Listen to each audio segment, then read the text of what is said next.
Welcome to the program Global Weekly News, serial number 101. First, Vijay Prasad speech in Palestine conference. 9, you see, comrades, People's Conference for Palestine took place in Detroit of Michigan of United States from May 24 to 26. In that conference, Leftward Books chief editor as well as executive director of International Tricontinental Institute of Social Research, Vijay Prasad, he spoke. Let us see his speech. Comrade Vijay Prasad. 9 Hiroshima bombs on Gaza.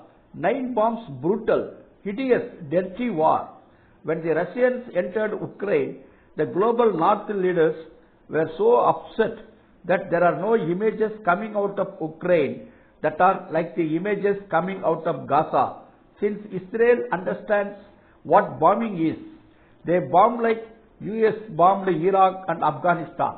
They have a different attitude to people because of international division of humanity.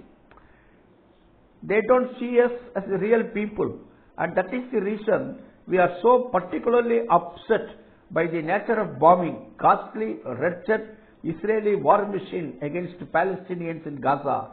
It is qualitatively different than other wars. It is not that this is just another war. There is a war in Sudan, there is a war in Democratic Republic of Congo, there is a war here, there is a war there. This is just not another war. There is a war is different than any other war because Israeli bombing wretchedly, genocidally, and this is what unites particular struggle for solidarity with Palestine. Ruthlessly, United States used Agent Orange to destroy agriculture. They bombed villages, they bombed universities in North Vietnam. The bombing of Vietnam then is much like the bombing against Gaza now. I have covered wars for years. I have never seen this kind of bombing. This is different. We should never let them forget this is not an ordinary war. Something qualitatively different. It is genocide. There is a reason why International Court of Justice called this genocide. Comrades and friends, second, the People's Conference for Palestine took an important decision to surround the White House on 8th June. People's Conference for Palestine was held at Michigan, Detroit on May 24 to 26. About 3,000 delegates from hundreds of pro-Palestine organizations took part in the conference. After 3 days of idea exchange and relationship building, the People's Conference for Palestine ended with a bold call to mobilize, surround the White House on 8th June in protest of Israel's ongoing offensive against Rafah. In the session on how do movements achieve transformation, Brian Becker, Executive Director of the Answer Coalition, pointed out that if Netanyahu dares to go into Rafah, that's a red line. US will stop sending weapons to Israel. That's what Joe Biden said. But it's a total lie. Biden continues to send the bombs and missiles to carry out the massacre in Rafah and throughout Gaza. Biden's red line is a lie, Becker declared. Becker announced that on 8th June, tens of thousands of people dressed in red will be surrounding the White House, and they will be the red line to stop the massacre in Gaza. Mohammed Nabulsi, leader in the Palestinian youth movement, condemned the US government's complicity in the genocide of Palestinians. Complicity means acting together. Before October 7, 2023, Israel was holding 5,200 Palestinian political prisoners in Israeli jails. This included 170 children and 1,264 administrative detainees held without trial or charge. Today it is estimated that over 8,000 Palestinians are being held in Israeli prisons. In 1960s, thousands of youth were put in jails without the bare necessities for life. In 1960s, Thousands of youth were put in jails without the bare necessities for life. In this way, the Israeli occupying forces tried to bury the youth inside jails. But instead, the exact opposite happened, and the resistance emerged within the prisoners' movement in the 70s through hunger strikes. Into the late 1980s and 1990s, the prisoners' movement played a critical role during the first Intifada. Intifada means the first uprising. In the plenary session entitled Palestine and Internationalism, the key speaker, Mandela Radebi, associate professor in the University of Johannesburg and one of the leaders of the South African Communist Party, outlined that because of the shared struggle between the South African and Palestinian people against apartheid, South Africa government felt strongly that we should take legal proceedings to the International Court of Justice. International solidarity is one of the pillars of the struggle that helped to defeat apartheid in South Africa. In the session on arms embargo now, the Palestinian Youth Movement, one of the key conveners of the conference, announced a new transnational campaign entitled Mask of Mark. This campaign aims to target one of the largest shipping companies in the world, that is Maersk, while 68% of Israeli weapons are transplanted from the United States. Campaign organizers are demanding that Maersk, the company, cut ties with Israel. Next, comrades, World Health Assembly.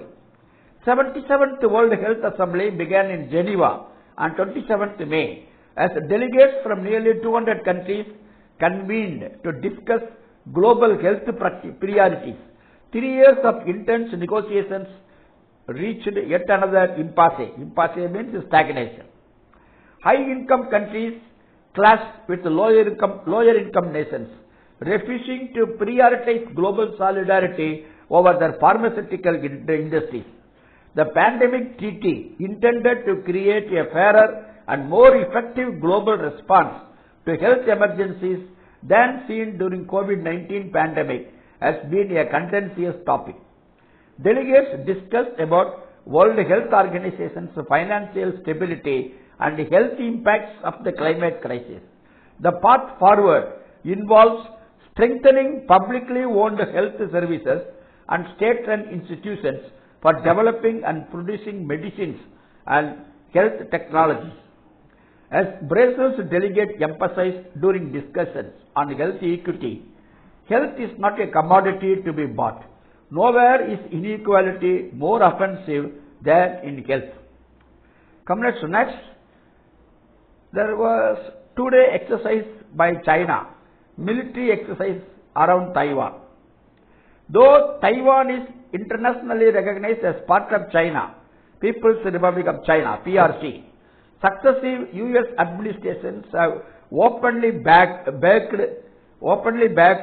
separatist claims and provided military and financial support to them. Chinese armed forces and Coast Guard launched a massive joint two-day military exercise surrounding Taiwan and its outlying islands in the Pacific Ocean on 23rd and 24th May, claiming it is a warning against separatist elements and its international backers. Lai Ching-te was elected as President of Taiwan in January of this year, and he took the oath of office on 20th May. During his inaugural speech, he had claimed Taiwan, that is officially Republic of China, to be an independent and sovereign nation and denied it to be part of China. Taiwan emerged as a separate administration from mainland China following the 1949 revolution.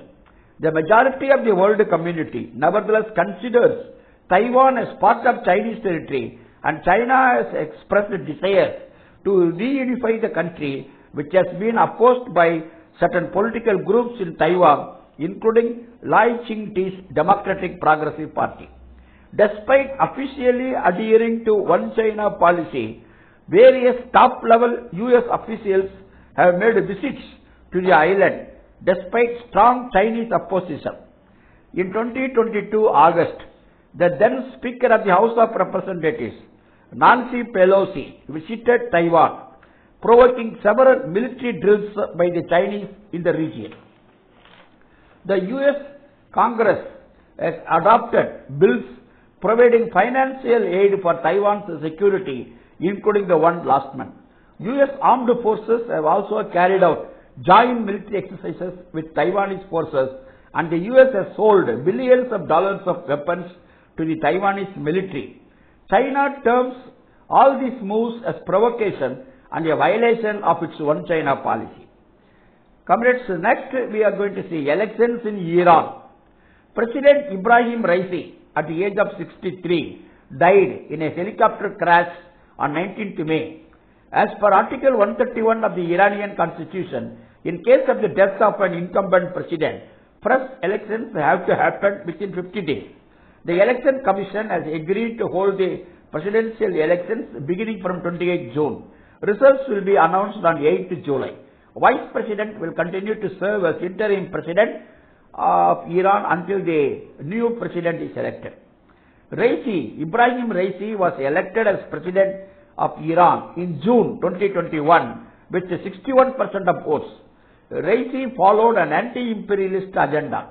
Under Raisi's leadership, Iran ended years of conflict with Saudi Arabia and signed an agreement of reconciliation with it in March this year with Chinese mediation. And Ibrahim Raisi consolidated relations with Russia and China. Next we are going to see an important item. Blood contamination scandal in the United Kingdom. United Kingdom means England, Scotland, North Ireland, Wales, all these things put together, United Kingdom. A state inquiry has confirmed that between 1970 and 1991, in 22 years, around 30,000 people in the United Kingdom received transfusions or blood clotting products infected with hepatitis C and HIV. Many died as a result, and thousands more, along with their families, were neglected by administrators and executive levels of the National Health Service. Prime Minister Rishi Sunak promised compensation to the next of the kin to those who died. However, financial compensation is unlikely to erase decades of suffering, misdiagnosis and disinformation from the very institutions meant to protect public health.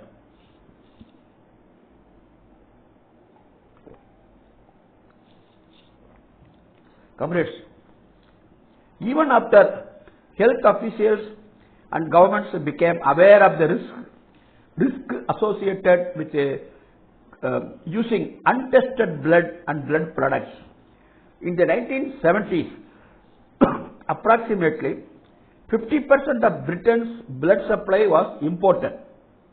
A significant portion of these imports came from United States, where blood and plasma donations are commercialized and thus subject to less stringent controls. US collected blood and plasma from high health risk persons, including prisoners, and exported for profit, not for health. Once it became apparent that some supplies were contaminated, there was no effort to address the crisis. In 1989, the then Prime Minister Margaret Thatcher claimed that patients had received the best treatment available. Some health experts echoed Thatcher in their practice, dismissing patients' concerns about deteriorating health. According to Hepatitis C Trust, women make up 64% of those who were given infected transfusions, primarily after childbirth. When these women reported symptoms such as liver problems to their doctors, they were often incorrectly blamed as alcohol consumption. In some cases, unaware of their hepatitis C infection, women donated blood and potentially infected others also. The report concluded there was indeed a government cover-up. Next we are going to see Grenada. Grenada is an island country in the Caribbean Ocean near Venezuela. Grenadian revolutionary Maurice Bishop was born on 29th May 1944. He died on 19th October 1983. The New GlOBAL movement revolution, led by Maurice Bishop, still inspires millions around the world. New GlOBAL movement. GlOBAL means joint endeavor for welfare, education and liberation. Well, this movement is a Marxist-Leninist party. It came to power on 19th March 1979 through a bloodless revolution. For 4 years, the communist rule under Maurice Bishop implemented the progressive measures. After 4 years, the government was brought down through a coup. After some period, US invaded Grenada. Now, comrades, let us look at some important quotations from Maurice Bishop, the revolutionary. First, as the international capitalist crisis intensifies, it generates increased imperialist aggression, spearheaded by the most reactionary circles of imperialism, military-industrial complexes, who feel that the solution to this crisis is the building up of arms, the provocation of wars, and the creation of tension spots around the world. Next, when will imperialism learn? Yes, they can kill our bodies, but they can never kill the spirit of a people fighting for their liberation. They can never kill the spirit of a people fighting for their country. Comrades, this he spoke on after 1979 revolution. He died on 1983. So that time he spoke, Maurice Bishop. He is still relevant, valid today. Doctors Against Genocide. Next we are going to see, next item is Doctors Against Genocide, DAG. Doctors Against Genocide, an organization, organizes those in the medical community in the United States to form a powerful voice of opposition to the Israeli genocide in Gaza. Since its founding less than 1 year ago, Doctors Against Genocide, the DAG, has engaged in a variety of organizing work, including marching in mass mobilizations. Healthcare professionals can protect and save more lives by prevention. Well, genocide is also a medical illness. Prevention of genocide is also the duty of the medical community. Doctors Against Genocide, that organization, has alleged that American Medical Association is complicit hand in hand in Israel's genocide. In June, American Medical Association is conducting its conference at Chicago. At that time, Doctors Against Genocide has planned for a mass protest against genocide at Chicago. The doctors voted for Biden with the hope that he will stand with right and justice, but they are now disappointed. Biden's hands are blood-stained. In Gaza, more than 20,000 Palestinian children were killed. When US doctors see on TV the horrifying scenes of bombing of Gaza and killing children in incubators, etc., the tears from the eyes of doctors are not clear water but blood. Comrades, now we are going to see an important activist, Sojourner Truth. Sojourner Truth is an Afro-American anti-racist and feminist fighter. She was born in a slave family in New York. She delivered an electrifying speech on 29th May 1851 under the title, "Am I Not a Woman?" at the Women's Rights Convention in Akron, Ohio of the US. Our powerful words challenging the entrenched prejudices and racism against black women rang out as a rallying cry for equality and human dignity. Lastly, comrades, there is shutdown of hospitals taking place in Gaza. On 27th May, a day after the Israeli bombing of a tent shelter in Rafah, which killed over 45 Palestinians and injured several others, Israeli conducted repeated attacks against one of the two remaining hospitals in Rafah, Kuwaiti Hospital, forcing it to shut down. Many of the 250 people injured from the Israeli attack were being treated in that hospital. Al-Aqsa Hospital in central Gaza is suffering from major power cuts due to a serious fuel shortage. According to the World Health Organization, over 723 health workers have been killed in the Israeli war on Gaza so far. Out of the 36 hospitals in Gaza, 24 got closed due to Israeli attacks. Remaining 12 hospitals are functioning partially. In Nasser Hospital, mass graves were found. Since 2023 October 7, more than 36,000 Palestinians were killed, 10,000 people are still under debris, and 81,000 Palestinians got injured. Israel's war on Gaza, genocidal war, continues for more than 238 days. Let there be massive demonstrations all over India against Israel's genocide and demanding immediate ceasefire. Let there be free Palestine. Thank you, comrades. La salam.